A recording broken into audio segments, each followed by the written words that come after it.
Muy buenas tardes, amigos de Voces y Contextos.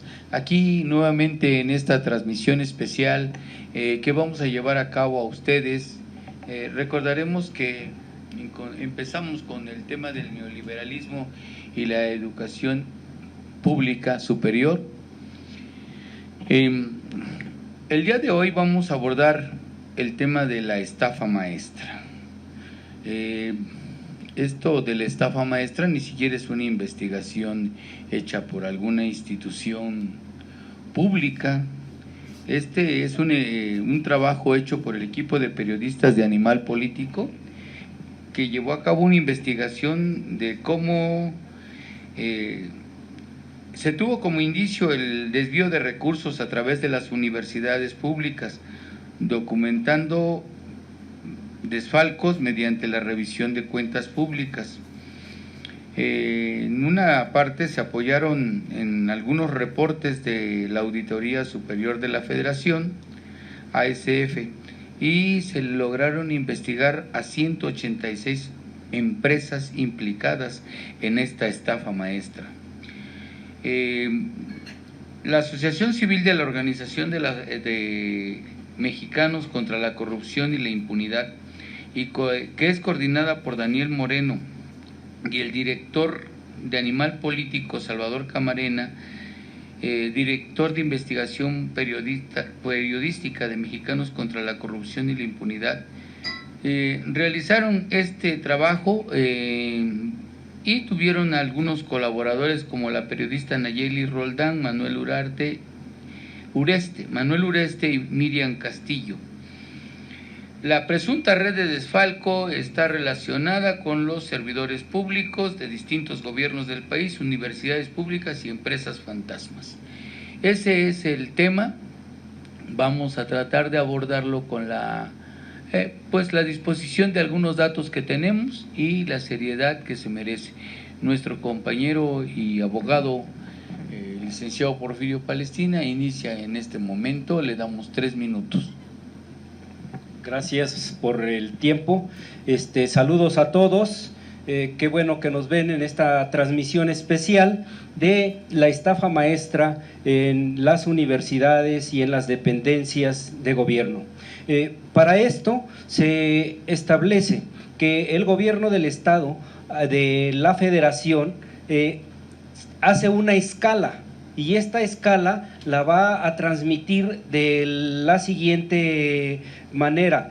Empieza a crearse una configuración de la estafa maestra, pero para ello se da a través de 11 dependencias federales, y esas 11 dependencias federales buscan para que a través de Pemex, Sedesol, Secretaría de Comunicaciones y Transportes, SEDATU y algunas otras dependencias que se empiezan a crear, van sobre las universidades para pedirle servicio y empiezan a involucrar a cerca de 21 universidades e institutos superiores.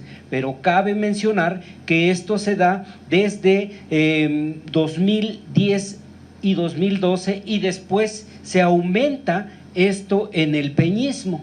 Entonces toda esta serie de corruptelas se van sumando, y para ello los periodistas de Animal Político descubren cómo se empieza a involucrar a cada una de las dependencias. Es de tal cinismo porque existen 186 empresas investigadas y resulta que 150 no existen, no tienen RFC, no existen en el registro ni de relaciones exteriores ni de economía como empresas para ser funcionales. Pero lo curioso es que las universidades o instituciones superiores compraban o decían acepto y se llevaban cerca de 1,000 millones de pesos. Era gigantesco este fraude, pero entonces cómo se iba quedando cada una, porque si no tenían la facultad se la daban a un tercero y ese tercero no existía y se la daban a otro y luego a otro hasta devaluarse, a tal grado que el Banco Nacional de Obras también queda involucrado, y en esta dinámica existen rectores que están en fuga, o sea, ya tienen la ley fuga, ya están corriendo porque prácticamente quedaron involucrados y llegó al cinismo tal que también no llegaron a pagar a sus trabajadores, a los docentes, a los investigadores y demás, porque los fraudes fueron gigantes. Esto lo dejamos porque también hay que recordar que en esto interviene Emilio Lozoya Austin, Rosario Robles y otros más. Entonces, compañeros, iniciamos el tema. Bueno, mi amigo el economista. Sí, es un tema muy importante porque en el proceso de la Cuarta Transformación ha habido tantas piedritas que creo que un espacio donde no se ha analizado y se necesita analizar es la educación superior en el país, y sobre todo la educación superior, ¿sí? Entonces, en este sentido, creo que ha habido, digamos, algunas modificaciones en la Secretaría de Educación Pública y esta revisión ha estado ausente. Por desgracia, nos enteramos, no precisamente en este sexenio, sino en los últimos años del anterior, por un reportaje que no salió en la prensa, digamos, oficial, como es su característica ahora, sino que fue a través de Animal Político. Fundamentalmente, los reporteros incluso tuvieron un premio. Después digamos, del 2018 es cuando se comienza a ver, digamos, dónde estaban los hilos, y resulta que se descubrió una manera de estar lavando dinero, digamos, de inyectar dinero y canalizarlo a grupos, familias y personas en concreto. Entonces creo que sí es muy grave que la educación superior salga precisamente por la estafa maestra. Es lamentable y es importante abordarlo para evitar efectivamente ese tipo de prácticas. Hemos ya conocido, después del 2018, prácticas de corrupción en petróleos, en fin, con el sector privado, pero sí nos preocupa mucho que hayan embarrado a instituciones de educación superior que se supone tienen claramente definidos sus objetivos. O sea, ninguna puede ni debe prestarse a este tipo de mañas y de corruptelas. Entonces, por el momento. Muy bien. Maestro Humberto Sotelo. Bueno, no he estudiado mucho el tema, pero me surge una duda. ¿Cómo es que se supone, no se supone, está establecido que la Contraloría de la Federación, la auditoría, es la que audita pues, a las sociedades públicas? ¿Cómo fue que se les pasó esto? Se supone que la Contraloría tiene mecanismos muy complejos de revisión de cuentas. ¿Por qué? ¿Cómo fue que se les pasó esto, problema? Yo te los pregunto porque se ve que ustedes sí están documentados, se los pregunto. Me encanta el maestro Humberto Sotelo porque pone el dedo en la llaga. Precisamente la investigación de esta gente de Animal Político lleva a revisar tiene el apoyo de la organización, de la Asociación de la Fiscalización Pública, y de esa manera encuentra muchos parámetros similares. O sea, para que nos contextualicemos. El Estado brinda apoyo a las universidades de 1,000 millones de pesos. No digo el nombre de la universidad, lo dejo así. Y se lo da a la universidad fulana de tal, ese recurso ya viene, la Universidad Guadalupana ya viene etiquetado, va para tal cosa. La universidad contrata a entes particulares, prestadores de servicio, para realizar tal función de investigación, se dice, de muchos servicios que prestan. La Guadalupana, que se lo dio a un tal palestroico, un ente Inexistente. fantasma, inexistente, pero tiene de RFC, tiene domicilio, tiene todo. Y bueno, dice que su hábitat es la Casa del Lago, o frente a la Casa del Lago. Que es dueño de la panga. Sí, así sería de interesante el asunto. Son recursos propios la panga. ¿No? Entonces, sucede que realiza la obra, emite la factura. Bueno, dice se realiza la obra entre comillas, la obra no existe, pero emite la factura y le llega a José Guadalupe Sánchez, el dueño de la Universidad Guadalupana, y él tiene que comprobar gastos, se lo remite a la fiscalización del Estado. Y sucede que nunca, bueno, así trabajan varias universidades, son más de 180 empresas fantasmas que trabajan de la misma manera con 11 universidades e instituciones de educación superior, y el gasto nunca lo hicieron, la obra nunca existió, servicios nunca los hubieron. Lo único que hubo fue desvío de recursos públicos, porque ahora el dueño de la Guadalupana tiene 1,000 millones de pesos en Dubái. Así de sencillo, el dinero desapareció, fue un robo en despoblado, ¿no? Entonces, José Guadalupe Sánchez, que es el dueño de la Guadalupana, nos va a explicar cómo es que le llegó ese recurso y cómo es que no lo utilizó. ¡Qué parodias! Bueno, esta gran investigación que hacen a nivel político es bien importante, pero es que aquí viene una pregunta bien interesante que hace el maestro Sotelo. ¿Hasta dónde, qué tiene que ver con los recursos públicos de las universidades? ¿Hasta qué punto ellos tienen esa capacidad de decidir de los recursos? Y lo que hacía el maestro Indalecio me parecía muy interesante también, verlo de manera macro con el país.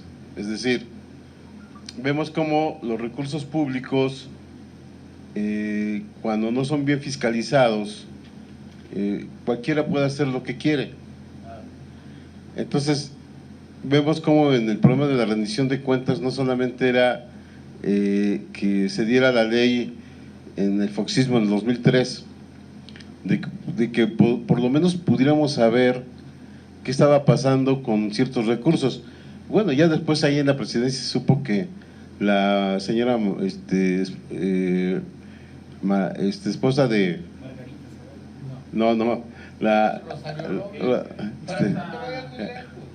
Martita sabía en qué se gastaba el dinero, se gastaba en toallas, en exceso, que tenían un precio muy, muy excesivo, y entonces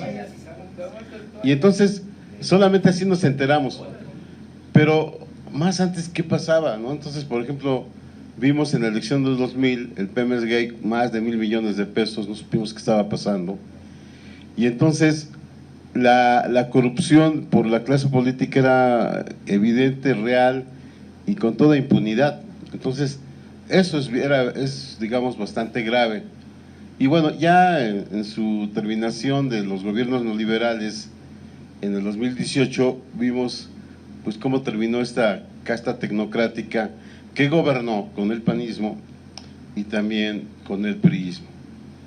Y es muy desolador, pero además que las causas jurídicas aún todavía no terminan, y por otro lado, con toda impunidad, a veces los tribunales federales decían, le encontramos 1.000 millones y le encontramos infinidad de bienes, ya no de tribunales federales y estatales, pero al final no se demostró su origen, y en todo caso se le respeta su dinero y además se le respetan sus casas, ¿no? Y su dignidad. se les dañó su... O sea, ni siquiera había una causal de que regresaran. Bueno, con la reforma, ese es el otro punto que siempre reiteramos. Ya voy a terminar. Ese punto que no reitera, es que esto quiero cerrar, compañero, ya, y si quiere, a lo mejor ya no intervengo de lo que voy a decir.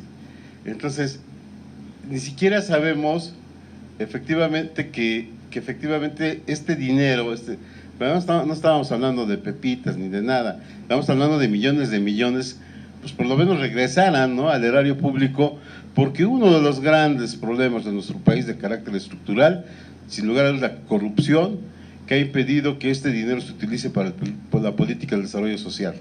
Bueno, en esta tesitura, porque ya aquí nuestro coordinador nos está molestando, nos está presionando, ¿qué pasa en las universidades? Efectivamente, esta figura de la autonomía les ha dado esa fuerza y esa capacidad de utilizar los recursos públicos, incluso desviarlos a otros fines, pero además no demostrables. Entonces aquí se plantean que los sectores involucrados es precisamente la Secretaría de Desarrollo Social, la SEDATU, la que dice SEDATU, que precisamente encabezaba esta señora Rosario Robles, la Secretaría de Comunicaciones y Transportes, Pemex, universidades públicas y la Ibanobras.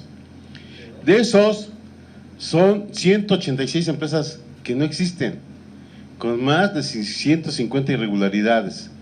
Creo que es un deber de la Federación ir a estas últimas consecuencias para sancionar y castigar, aunque ya tenemos varios rectores que andan en la huida, por ejemplo el de Morelos, por decir de alguna manera. Sí. Y entonces no hay una sanción que nos lleve a ese terreno. Pero yo creo, en el fondo, de que todas las universidades, sí, deben de tener una fiscalización, que sí la tienen por parte de la SEP, que sí la tienen por los órganos federales, más estricta, y que se sepa realmente cómo se va a... Es decir, siempre que hablamos del gasto público, bueno, aquí tenemos un gran economista, hablamos, no es cierto, el del gasto público, hablamos siempre de escasez.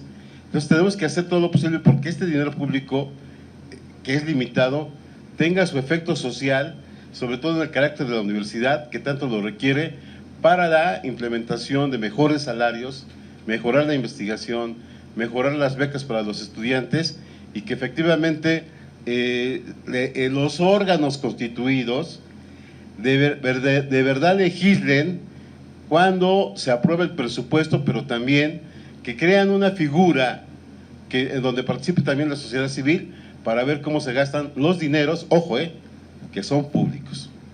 Ahora sí le voy a entrar. Bueno, hasta que José Guadalupe fue menos extenso, 9 minutos, lo de 3 compañeros.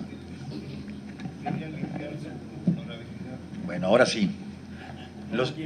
Los engañé.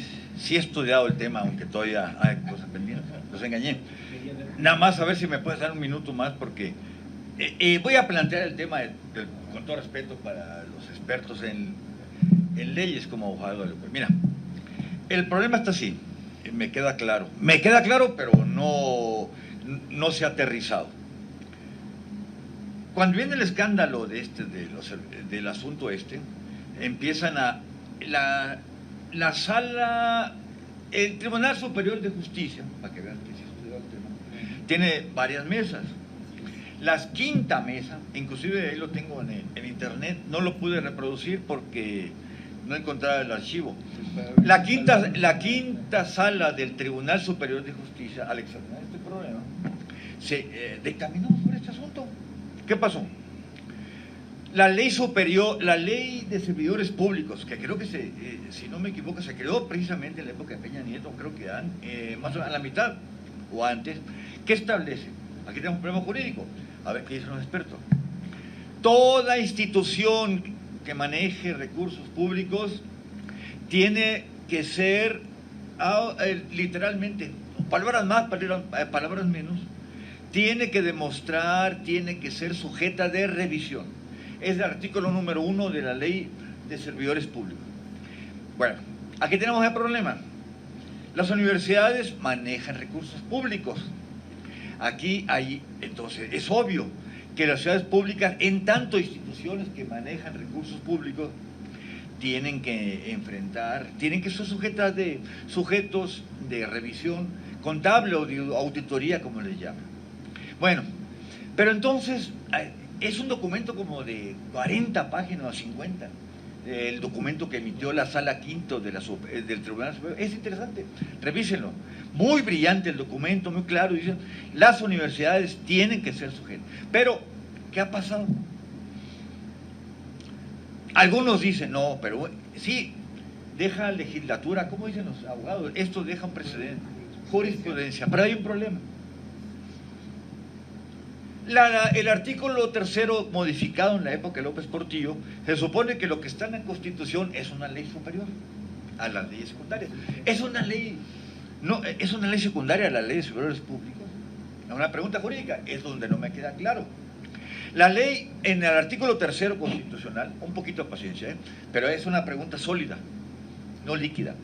Establece que las ciudades, ahí viene la reforma que hubo, las universidades son autónomas, etcétera, etcétera, solamente pueden ser, sus gastos los revisan internamente, etcétera. Ahí está el problema.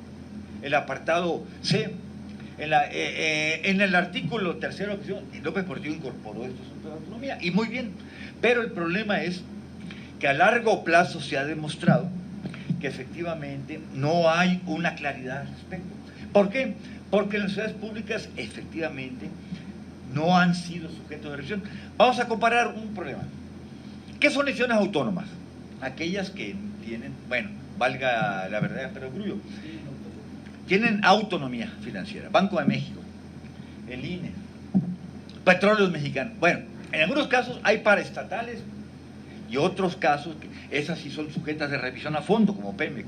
Pero hay entidades que tienen autonomía, como las ciudades públicas. Entonces aquí, ¿qué dice el espíritu del legislador? Ahí está el gran problema. Creo que es ahí donde está el problema. La Sala Quinta me pareció excelente su resolución. ¿Pero qué pasó?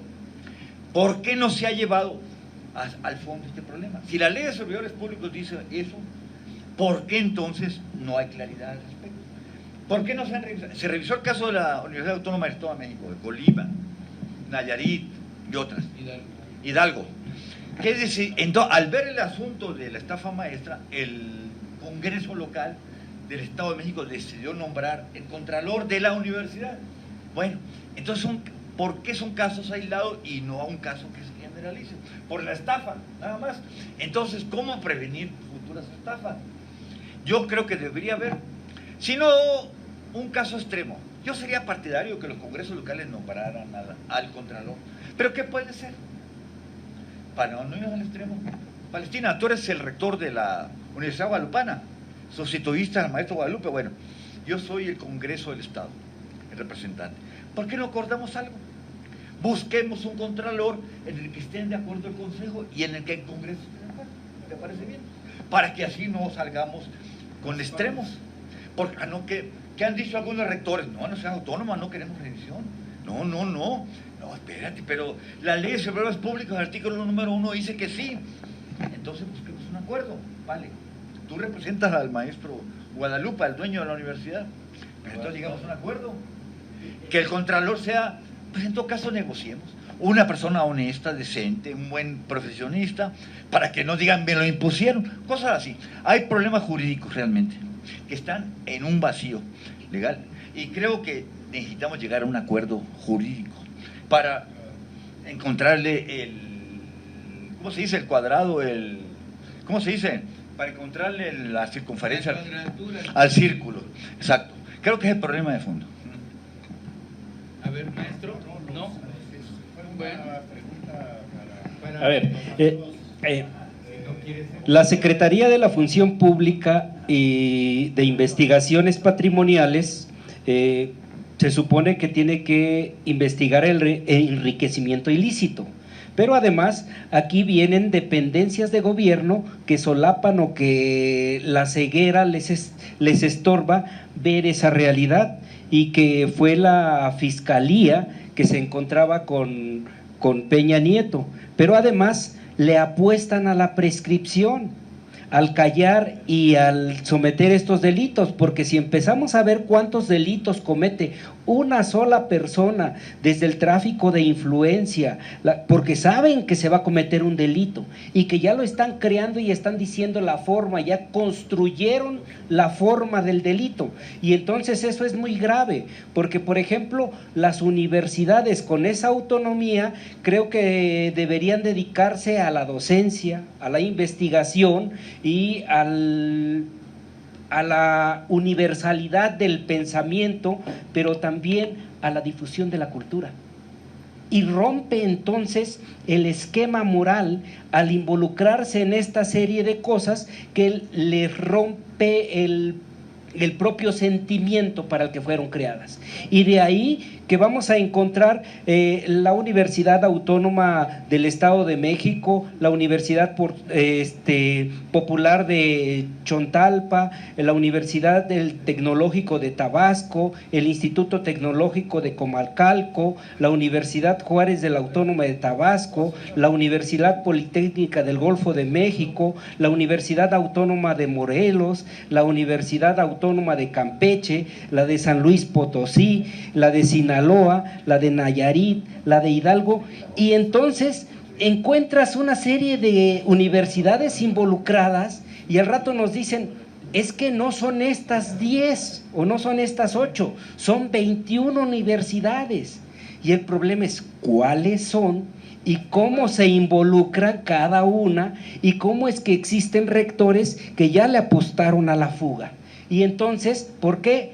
Porque viene la etapa de prescripción y viene que el dinero es público, y al darlo la federación, ¿cómo es que se convierte en dinero estatal y cómo es que no puede ser fiscalizado?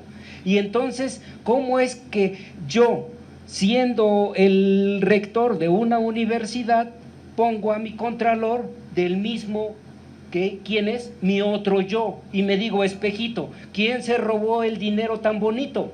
Pues nadie. ¿Por qué? Porque soy un rector honrado. Esa es la situación. Y aquí es la prescripción del delito, pero ¿cómo se corrompe a las universidades? Las universidades son entes de institución e instituciones pulcras. Lamentablemente quienes están al frente son los responsables y no las universidades. Van a decir que este programa tiene una tendencia, pero lo único que yo sí les puedo asegurar es que queremos dar claridad sobre el tema, ¿sí? Maestro, creo que ahora sí le quieres entrar. No, yo ya no sé en qué programa estoy, ¿no es cierto? No, puntualizaciones. Es lamentable que haya ocurrido en las, digamos, en las instituciones de educación superior, es muy, muy lamentable.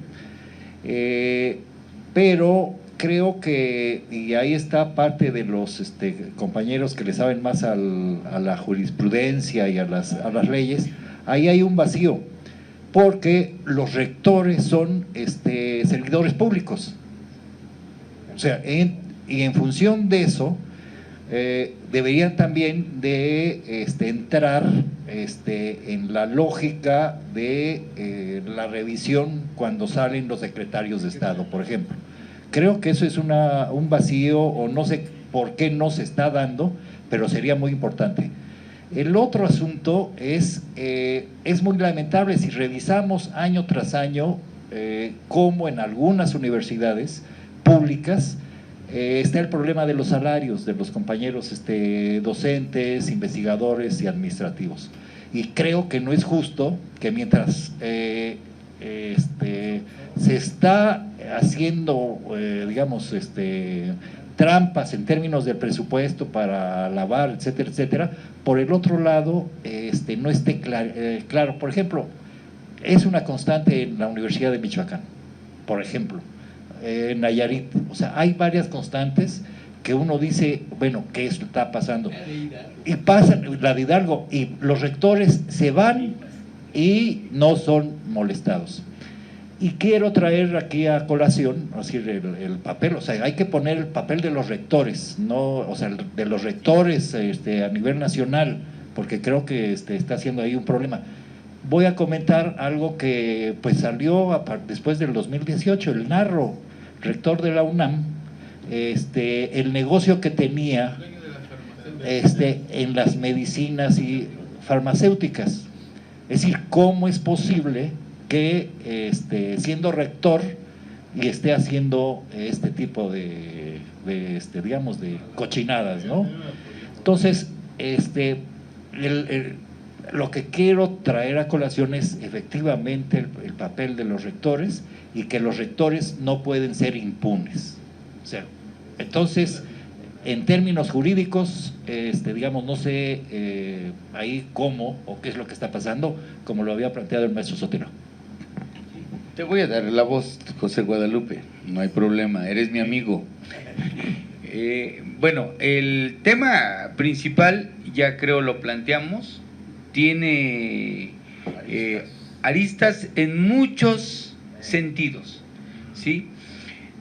Desde el punto de vista de la disposición que Hacienda y la Secretaría de Finanzas hacen en los estados y la participación que tienen los gobiernos estatales, cuando se dispone de un capital determinado y dice, cuando decides el presupuesto, esto va para determinados estados, esto va para determinadas universidades, esto.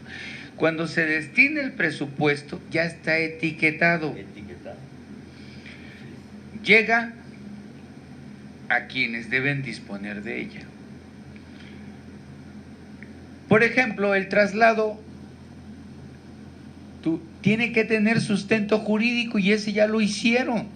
O sea, cuando hablamos de que las leyes son obsoletas y que de los tribunales son obsoletos, los órganos institucionales que se dicen autónomos son obsoletos, es porque todos servían a un gobierno llamado neoliberal y venían previendo desde muchos años que en la época de Gustavo Díaz Ordaz, Echeverría y el señor López Portillo y hasta de la Madrid, para ellos era fácil robar, porque disponían del recurso en el Poder Ejecutivo de la manera que quisieran. Sin embargo, llega Salinas y dice, yo no soy legítimo, usurpé el poder, pero me voy a hacer legítimo, y entonces voy a cambiar, voy a hacer algunas reformas a la Constitución, y empieza a adecuar lo que sería el financiamiento público de las obras públicas y de los servicios públicos que son de utilidad social, y empieza a armar. Ahí nació Sedesol, ahí Solidaridad, ahí nacieron una serie de dependencias que servían para desviar recursos que no llegaban, y otros más que colaboraban en los gobiernos estatales. Llegaban recursos como el famoso Fonden para siniestros, que decían que eran de miles de millones de pesos, y sin embargo no se disponían. Sucede que no podían reparar un puente porque se lo llevó el río y no lo componían. Entonces, eran recursos perdidos, y lo hicieron legal, está fundamentado, por lo que preguntabas, maestro. Y por otro lado, el asunto de la cuestión de que esta ley no nos va a dar otra situación que llevarnos a la desviación de recursos, pero lo máximo que hicieron, y por eso se le llama la gran estafa, porque si recuerdan la película La Gran Estafa, precisamente no existen Todos estos servidores públicos, todas esas gentes que daban facturas, no existen como empresa. Ustedes llegaban, iban al domicilio y el domicilio existía, pero era un cajón. Era un cajón. No había empresa. Pero sí había facturas, ¿verdad? Y esos eran las empresas fantasmas. Por eso es que hablamos de esa situación donde el delito no se castiga. Por eso la tarea de Nieto Castillo es inconmensurable, porque tiene que estar buscando dónde se quedaron todos esos recursos. Y los hombres del poder se los llevaron a otros bancos fuera del país y no existen. Pero José Guadalupe Sánchez va a cerrar este programa. No, como ya nuestro director ya vino a hacer la disciplina, yo solamente diría que aquí dejó un vacío muy interesante el maestro Indalecia y el maestro Sotelo, en esta idea de imaginar una figura jurídica que efectivamente tenga participación de la propia comunidad, incluso también de la propia sociedad civil, y que den seguimiento a qué, porque aquí pasa algo bien interesante.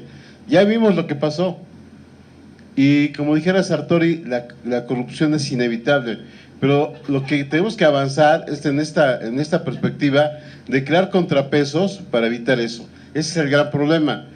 Esta idea que tenía López Obrador de que decía que había que acabar la corrupción de arriba hacia abajo, sí es cierta en parte, pero lo que nos falta es construir formas jurídicas en el ámbito de las empresas, de las instituciones descentralizadas, de los municipios y de los gobiernos de los estados, para evitar efectivamente que la corrupción no se desborde.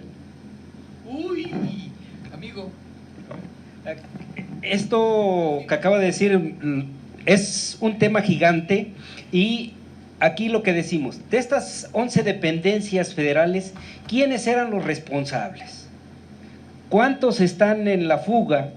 ¿Y cómo es que se crearon estos fantasmas, estas 186 empresas disque fantasmas, 150 no existen, y buscas a Juanito Hernández y lo localizas en la comunidad, y te cuesta mucho trabajo saber dónde está, y ahí está, y resulta que él no tiene para comprar un asadón, y sin embargo es responsable de una empresa, emitió facturas, firmó, autorizó y todo lo demás. ¿Qué nos deja en duda? ¿Cómo es la cultura que tenían estas personas para corromper? ¿Cómo eligen y cómo califican supuestamente las empresas, y solamente son cerca de 20 las que existen? Ese es el problema tan gigante. Y luego cuando caen a la cárcel se dicen, y es que a mí ¿de qué se me acusa? Oye, pues si el código creo que se quedó chiquito. Entonces aquí viene la otra cuestión, que al reformarse una legislación que castigue los delitos patrimoniales, eso es ejemplar, porque entonces que no prescriban, porque de prescribir 5 años y ya se acabó el fraude, se acabó la forma de corrupción, porque entonces lo que nos gobernaba era una pandilla, así nada más. Ahí la dejo, compañeros, muchas gracias, y da para rato. Compañero director, ¿Alguien más? ¿Alguien más? Sí, alguien más. Solo para hacer algunas precisiones para poder entender la estafa maestra. Todas esas empresas factureras estaban registradas en el SAT. O sea, antes del 2018 funcionaba y estaba permitido. Es a partir del 2018, puede decir con el gobierno de Andrés Manuel López Obrador, que se hace una revisión y efectivamente se van detectando que los domicilios fiscales no existían. Es decir, pero sí estaban, digamos, registrados, tenían los nombres, etcétera, etcétera. Y son miles, o sea, miles de ese tipo de registros. Entonces estaba permitido, obviamente SAT, Hacienda, en toda esta lógica. Maestro, ¿algo más?